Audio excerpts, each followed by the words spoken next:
Hello, everyone, and thank you for tuning in again to the Story Stations. I am Kay McCoy, your host, and today we are joined by none other than Miss Trinity Bea herself. How are you?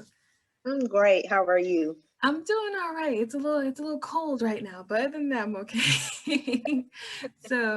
For those of you that are new to my podcast, I like to feature indie authors, especially those within the romance genre. What inspired you to write romance?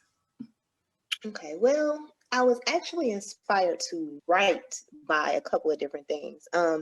I've always been a good writer, even as a kid. My favorite subjects were reading and English, and I always got like good grades on papers. My teachers always told me that I could write. So that kind of implanted it in the back of my mind. And then, like around 2012, I was dating this guy who he was actually a writer himself. He spent a lot of time in prison, so he wrote books while he was in prison that he never published. But he kind of helped me realize that I could write too. So initially, I was going to do more of like a autobiography, which I may still do later on. Of course. But my most recent relationship kind of inspired me to write a romance story. Ooh, I like that. So I don't want anyone name dropping or anything like that because they might come for royalties, you know. Right. When the movies start coming out, they might hit you up. So I don't want you to drop any names, but that's pretty dope. Yeah. Now speaking of dope, can we get into this t-shirt that you're wearing? Because I feel like there's a message there that the people ought to know.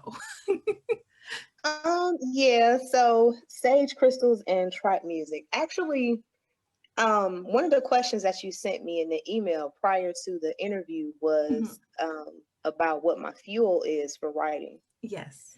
And this actually kind of explains it a little bit, with the exception of the sage. I don't always burn sage while I write, but Mhm. these are kind of things that inspire me and kind of get me going. Ah, so this is Um, what sets the mood for your writing field of choice. Like right.